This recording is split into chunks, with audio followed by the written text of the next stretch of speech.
Assalamualaikum warahmatullahi wabarakatuh. Halo teman-teman, apa kabar? Saya harap semuanya pada sehat dan selalu bahagia. Oke, di sini saya Sunaya. Saya akan membahas mengenai hukum ke-0 termodinamika. Sebagaimana yang kita ketahui, hukum termodinamika itu terdiri dari 4.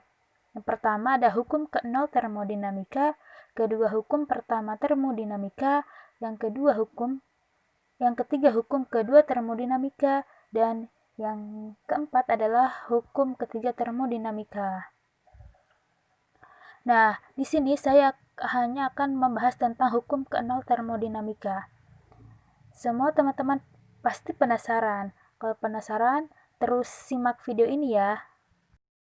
Nah, sebelum kita ke hukum 0 termodinamika, di sini saya akan membahas sedikit tentang apa aja sih materi-materi yang terkait dengan hukum termodinamika.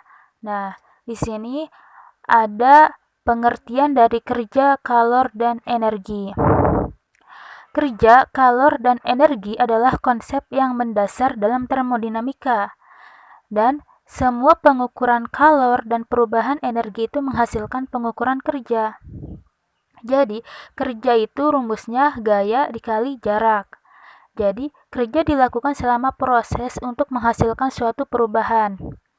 Nah, energi itu adalah kapasitas sistem untuk melakukan kerja. Dan kalor itu adalah energi sistem yang berubah sebagai hasil perbedaan temperatur antara sistem dan temperatur lingkungan.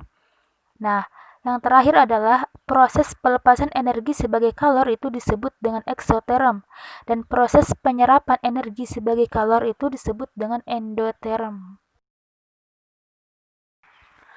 Nah, selanjutnya yaitu pengertian dari termodinamika. Termodinamika merupakan cabang ilmu fisika yang mempelajari proses ketika usaha diubah menjadi kalor dan ketika kalor diubah menjadi usaha. Termodinamika juga merupakan cabang ilmu yang dapat ditemukan ketika pengeboran menghasilkan energi panas atau kalor.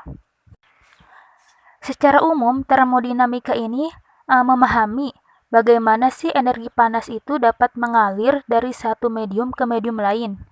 Proses aliran energinya dan akibat dari perpindahan energi tersebut itu apa aja.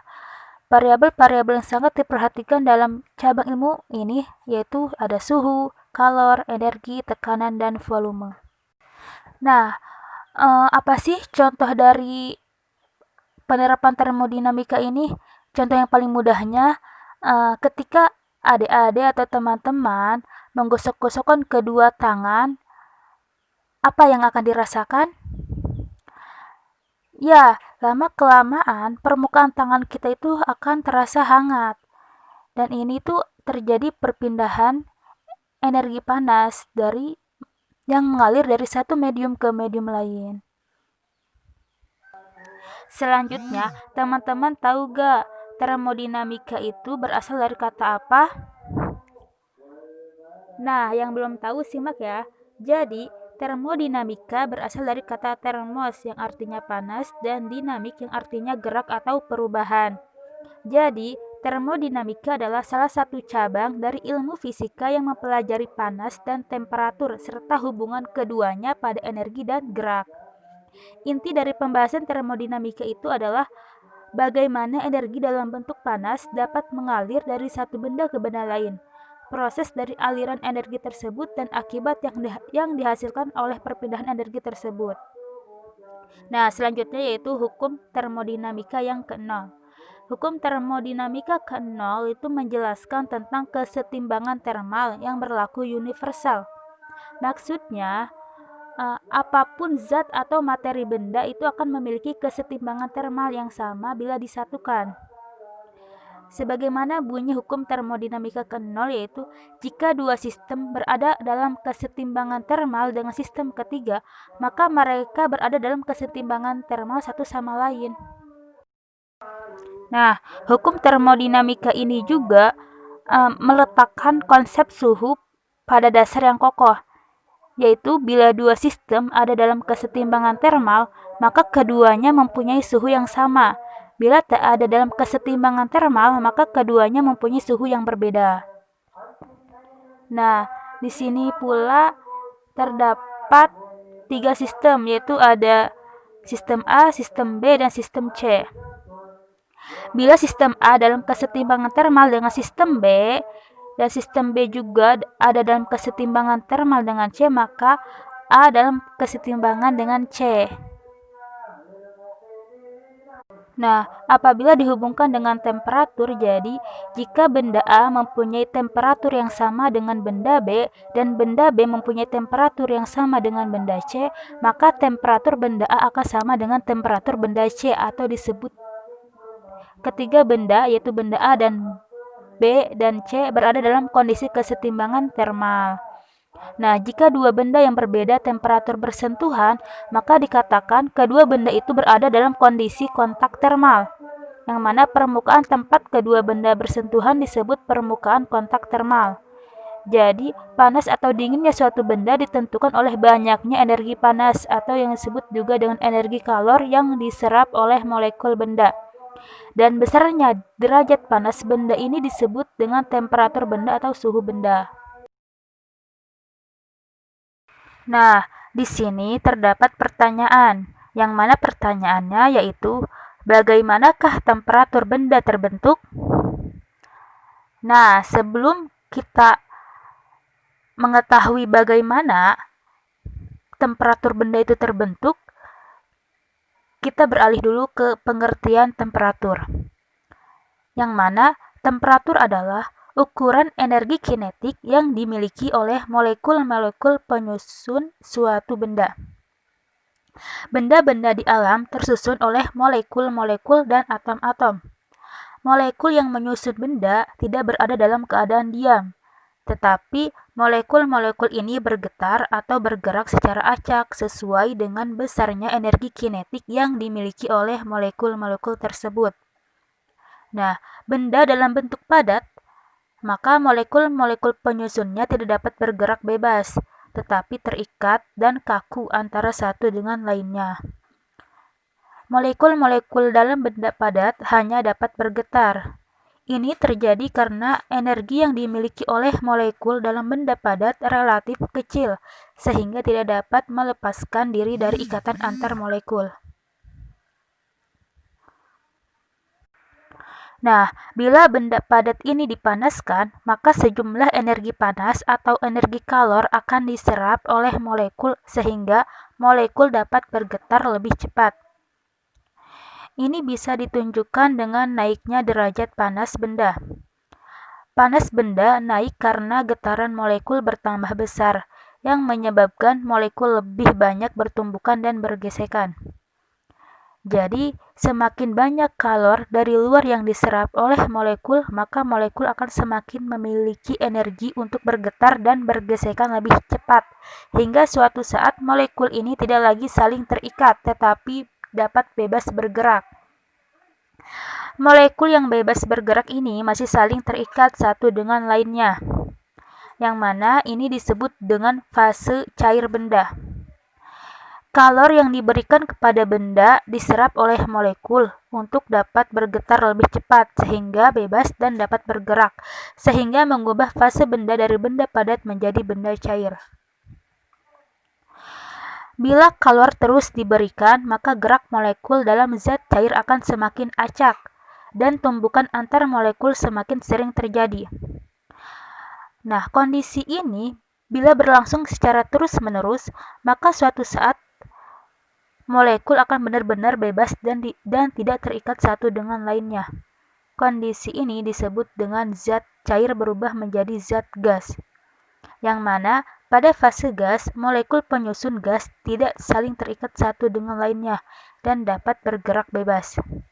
Jadi, besar kecilnya temperatur benda ditentukan oleh tingkat energi kinetik yang dimiliki oleh molekul penyusun benda. Nah, di sini terdapat gambar yang menunjukkan bahwa derajat panas benda berhubungan dengan perubahan fase benda dan ditentukan oleh besar energi kinetik yang dimiliki oleh molekul-molekul penyusun benda. T1 benda padat, T2 benda cair, dan T3 benda gas.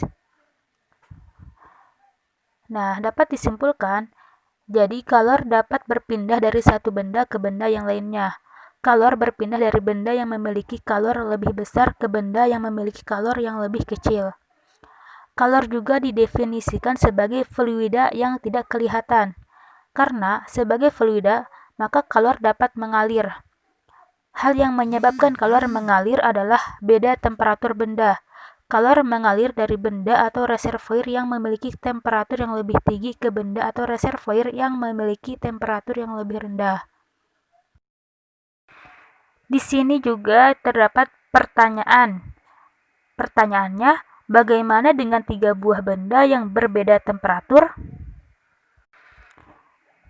Misalkan, terdapat 3 buah benda yang memiliki temperatur yang tidak sama, yaitu benda A, benda B, dan benda C. Temperatur benda A lebih besar daripada temperatur benda B dan benda C. Temperatur benda B lebih besar daripada temperatur benda C. Nah, di sini juga terdapat gambar ya, yang mana gambar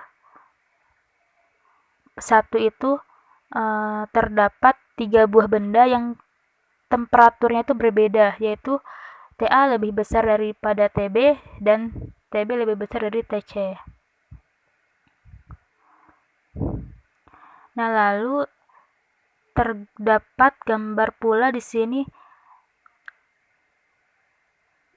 ada kontak termal antara benda A dengan benda C. Dan ada kontak termal antara benda C dengan benda B.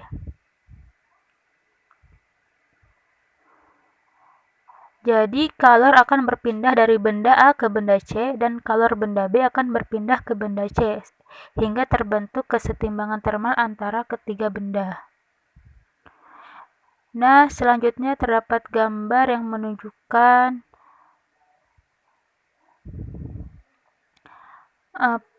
kontak termal antara benda C dengan benda B yang ditunjukkan oleh tanda panah ke arah kuning, dan yang di biru dan merah itu adalah kontak termal antara benda A dengan benda B. Jadi pada kondisi ini kalor akan berpindah dari benda A ke benda B, dan kalor benda B akan berpindah ke benda C, hingga terbentuk kesetimbangan termal antara ketiga benda. Lalu di sini pula terdapat gambar yang mana benda A, B, dan C berada pada kondisi kontak termal. Kontak termal benda dengan benda C. Benda A dengan benda C itu terdapat di gambar, terdapat di antara kotak TA dan kotak TC. Dan kontak termal antara benda C dengan benda B yaitu di antara tanda panahnya menunjukkan ke batas antara gambar kotak TB dengan TC. Nah, dapat disimpulkan bahwa kondisi ketiga kalor ini akan berpindah dari benda A ke benda B dan ke benda C. Kalor benda B akan berpindah ke benda C hingga ketiga benda mencapai kesetimbangan termal. Dan pada kondisi terakhir yaitu terdapat gambar yang mana benda A dengan benda C kontak termal.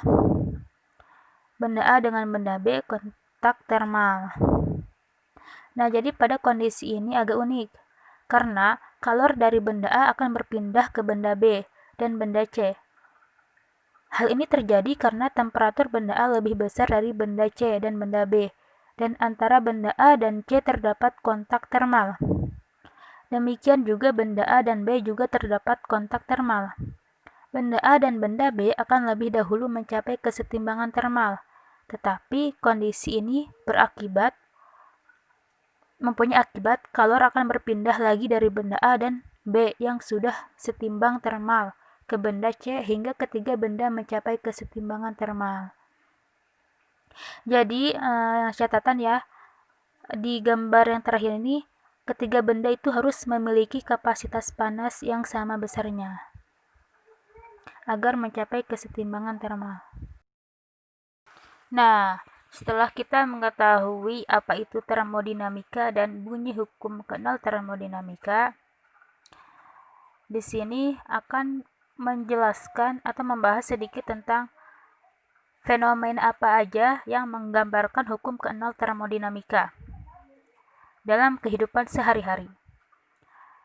Nah, banyak sekali fenomena-fenomena yang menggambarkan hukum keenal termodinamika yang kita temui dalam kehidupan sehari-hari. Misalnya, pada saat kita membuat air hangat untuk mandi, berarti kita mencampur air panas dengan air dingin. Nah, pada saat air panas dicampur dengan air dingin, maka kalor akan berpindah dari air panas ke air dingin.